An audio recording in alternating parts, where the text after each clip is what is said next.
Le Sénégal contre le Bénin. Sur le papier, un favori clair face à une équipe outsider. Mais le football africain ne se joue jamais seulement sur le papier. Dans cette vidéo, on va analyser pourquoi le Sénégal a pris le dessus, et surtout ce que le Bénin a bien fait, mais aussi ce qui lui a coûté cher. Touche 1, contexte du match. Le Sénégal arrive avec un statut. Champion d'Afrique, expérience, profondeur d'effectifs, confiance collective. Le Bénin, de son côté, joue sans pression réelle. Son objectif est clair.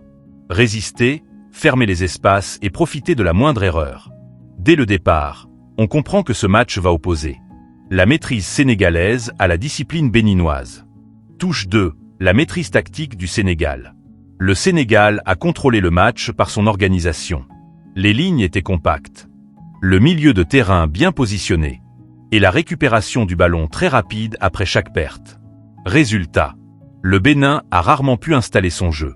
Quand le Sénégal attaquait, ce n'était jamais dans la précipitation.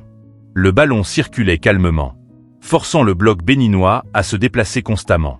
Cette gestion du tempo est l'un des plus grands atouts du Sénégal. Touche 3, l'utilisation des couloirs. Un point clé du match. Les côtés. Le Sénégal a énormément utilisé ses latéraux et ses ailiers pour étirer la défense du Bénin. À chaque montée sur les ailes, le bloc béninois était obligé de reculer et de coulisser. Cela a créé des espaces dans l'axe, des décalages dangereux et une fatigue progressive côté béninois. Même quand le centre n'était pas dangereux, la pression restait constante. Touche 4, le Bénin. Discipliné mais limité. Il faut le dire clairement. Le Bénin n'a pas mal joué. Défensivement, l'équipe a été courageuse. Bloc bas, ligne serrée, solidarité dans les duels. Mais le vrai problème est apparu à la récupération du ballon. Les sorties étaient trop lentes. Les passes manquaient de précision. Et les attaquants se retrouvaient souvent isolés. Résultat, le Bénin défendait beaucoup, mais attaquait très peu.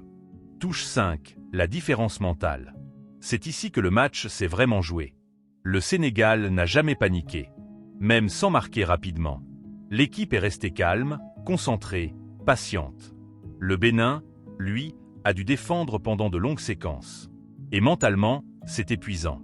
À force de subir, la moindre erreur devient fatale.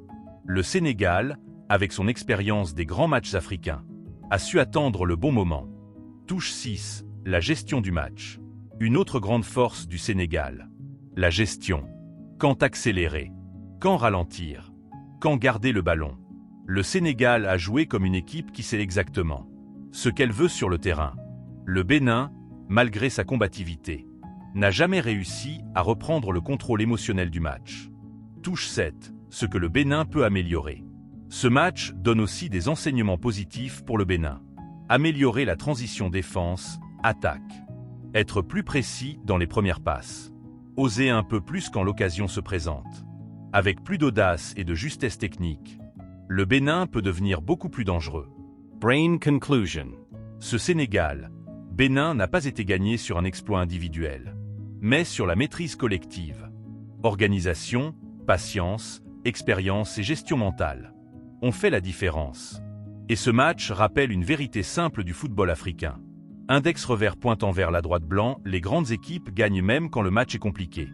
Si tu aimes ce type d'analyse simple et claire du football africain, abonne-toi à la chaîne.